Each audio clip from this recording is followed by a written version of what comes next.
Hi friends, welcome to Shailu's kitchen. இப்போ நம்ம என்ன பார்க்க போகிறோம்னா, சம்மர் ஸ்பெஷலுக்காகவே கோவக்காய் பொரியல். இது ரொம்ப நீர் சத்து நிறைஞ்சது. இது இப்போ ஃப்ரை பண்ண போகிறோம். இது என்னென்னு நான் உங்ககிட்ட சொல்லிடுறேன். இதை இப்போ எப்படி சட்டுன்னு நம்ம இதை வறுத்துற போகிறோம். இதுக்கு வேறு இன்க்ரீடியன்ட்ஸ் எதுவுமே தேவையே கிடையாது. சிம்பிளாக வெறும் கோவக்காய் கட் பண்ணி வச்சுருக்கேன். வெங்காயம், தக்காளி இதுக்கு எதுவுமே தேவையில்லை. இந்த வெறும் கோவக்காவை தான் இப்போ நான் ஃப்ரை பண்ண போகிறேன். ஆயில் ஃபஸ்ட்டு நான் இதில் சேர்க்குறது மட்டும்தான். அதுக்கப்புறம் இதில் நான் ஆயிலே சேர்க்க போகிறதில்ல. நீங்கள் நினைக்கலாம் ஃப்ரைன்னா ரொம்ப எண்ணெய் ஊற்றி வறுக்கணும் இருக்குன்னு, அப்படிலாம் கிடையாது. நீங்களே அதை ட்ரை பண்ணி கூட பார்த்துக்கோங்க. இப்போ ஒரு 2 ஸ்பூன் எண்ணெய், ஒரு கரண்டி 2 கரண்டி எண்ணெய் வரும், அவ்வளோதான் அதில் நான் சேர்க்குறதே. 2 கரண்டி எண்ணெய் கணக்கு. இல்லைன்னா நீங்கள் ஒரு 50 எண்ணெய்ன்னு கூட நீங்கள் வச்சுக்கலாம். 50 எண்ணெய் நான் சேர்த்துருக்கேன். எப்படின்னா ஒரு 1/2 கிலோ கோவக்காய், 1/2 கிலோக்கு மேலேயே இருக்கும். அது 1/2 கிலோ கோவக்காய்க்கு நான் வெறும் 50 எண்ணெய் தான் சேர்த்துருக்கேன்னு. இதுலேயே அதை ஃப்ரை பண்ண போகிறேன். இப்போது ஃப்ரைன்னா நிறைய எண்ணெய் ஊற்றி ஃப்ரை பண்ணோம் இல்லை. இதுக்கு ஆனால் மெயினாக ஒன்று உங்ககிட்ட இதில் நான் சொல்லிக்கிறேன். இது நல்லா இப்போ இரும்பு கடாய் தான் வச்சுருக்கேன். இப்போ இந்த இரும்பு கடாய் கனமான கடாயாக இருந்துச்சுன்னா உங்களுக்கு சீக்கிரம் அடி பிடிக்காது. இதே நீங்கள் அலுமினிய கடாய் வச்சு அதில் நீங்கள் ஃப்ரை பண்ணிங்கன்னு வச்சுக்கோங்களேன், அதில் சீக்கிரம் அடி பிடிச்சிரும்.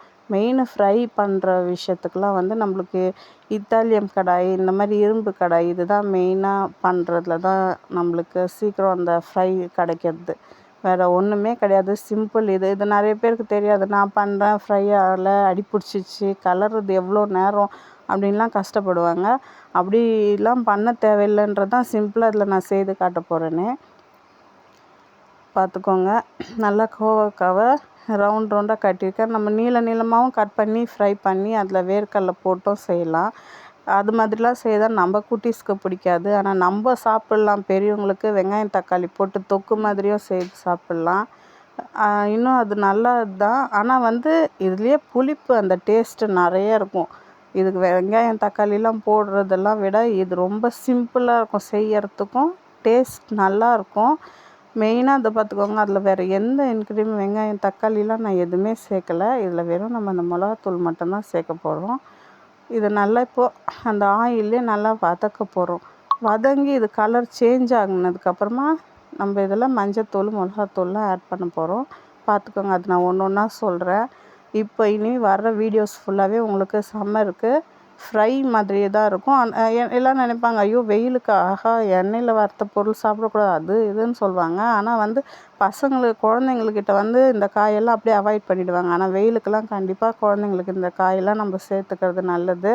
அதை எப்படி செய்யுதுன்னு இனி வர்றது வீடியோஸ்லலாம் நான் உங்களுக்கு ஃப்ரையே காட்டுறேன். ஆனால் எப்படி சிம்பிளாக அதை பண்ணுறதுன்னு காட்டுறேன், ஆயில் அதிகம் இல்லாமல். இப்போ பாருங்கள், நான் என்ன சேர்த்துருக்கேன்னா, ஃபஸ்ட்டு எண்ணெய் ஊற்றிருக்கேன், கடுகு போட்டேன், கோவக்காவை நல்லா வதக்கிட்டேன். கொஞ்சம் கலர் சேஞ்ச் ஆனோடனே இப்போது 1/2 ஸ்பூன் மஞ்சத்தூள் சேர்த்துருக்கேன்.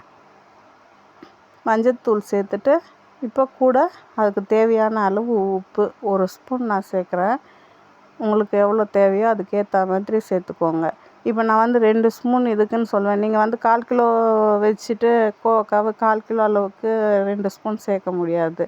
அதனால தான் நான் குறிப்பாக அதில் போடும்போது நான் காட்டுறேன் இப்போ எவ்வளோ இருக்குது அப்படின்ட்டு. இப்போ அதில் காஷ்மீரி மிளகாத்தூள் 1 ஸ்பூன் சேர்த்துருக்கேன். அது ஆப்ஷனல், கலருக்கு தான். குழந்தைங்களுக்கு நல்லா அந்த எப்படி கலர் ரெட்டிஷாக இருந்தால் நல்லாயிருக்கும். நம்மளுக்கு கேசரி பவுடர்லாம் சேர்க்க முடியாது. அதனால் நான் காஷ்மீரி சில்லி பவுட்ரு 1 ஸ்பூன் சேர்த்துருக்கேன். வீட்டு மிளகாத்தூள் ஒரு 2 ஸ்பூன் சேர்த்துருக்கேன். அவ்வளோதான். இவ்வளோ தாங்க இதில் போடுற ஐட்டம்ஸு. வேறு எதுவுமே கிடையாது. இதில் ஒரு பொட்டு தண்ணியும் கிடையாது. ஏன்னா இப்போ நம்ம வச்சுருக்க காயிலேயே ஃபுல்லாகவே நீர் காய் தான். இனி சம்மருக்கு நம்ம செய்கிற காய்ங்க எல்லாமே இனிமேல் நீர் காய்ங்க தான் செய்ய போகிறோம். அது ஒரு வீடியோஸில் நான் உங்களுக்கு போடுறேன். இப்போ பார்த்துக்கோங்க. அதில் இப்போ நல்லா கலர போகிறோம். இப்போ நீங்கள் இதே ஒரு அலுமினிய கடாயோ அந்த மாதிரி இருந்துச்சுன்னு வச்சுக்கோங்களேன், இந்த மிளகாத்தூள் போட்ட உடனே ஃபஸ்ட்டு அது அடிப்பிடிக்க தான் ஆரம்பிக்கும். ஆனால் இந்த இரும்பு கடாயில் அப்படி கிடையாது. ஹீட்டு ஃபுல்லாகவே இதுவாகும், ஃபுல்லாகவே உங்களுக்கு பரவும், அந்த அடி பிடிக்காது. மெயினாக அதுதான் இந்த ஃப்ரையில் நம்மளுக்கு கரெக்டாக அமையிறது. நிறைய பேருக்கு அது சிலது தெரியாமல் நம்மக்கிட்ட இல்லாததை வச்சுட்டு நம்மளால் முடியலன்னு ஃபீல் பண்ணுவாங்க. 2வது நல்ல இன்க்ரீடியன்ஸு அதுக்கேற்ற மாதிரி நம்மக்கிட்ட செய்கிற அந்த சாமான் அதெல்லாம் தேவைப்படும். கரெக்டாக இருந்துச்சுனாலே நம்மளோட குக்கிங் பர்ஃபெக்டாக அமைஞ்சிரும்.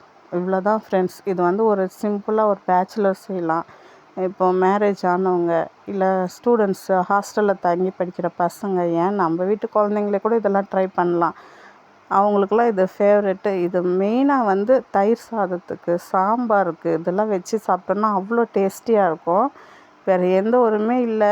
நீங்கள்லாம் வீட்டில் இருந்தால் நான் பக்கத்துலேயே செய்து கொடுத்து இப்படி இருக்கும் டேஸ்ட் பாருங்கன்னு சொல்லிடலாம். வீடியோன்றதுனால நீங்கள் பார்க்குறீங்க, நான் சொல்கிறேன் நல்லா இருக்குன்ட்டு. நீங்கள் ட்ரை பண்ணி பாருங்கள். என்னென்ன போட்டிருக்கணும் இதே மாதிரி மெத்தடில் பண்ணி பாருங்கள். அப்புறம் நீங்களே சொல்வீங்க, பரவாயில்ல இது இந்த மாதிரி வந்துடுச்சு அப்படின்னு சொல்லிட்டு.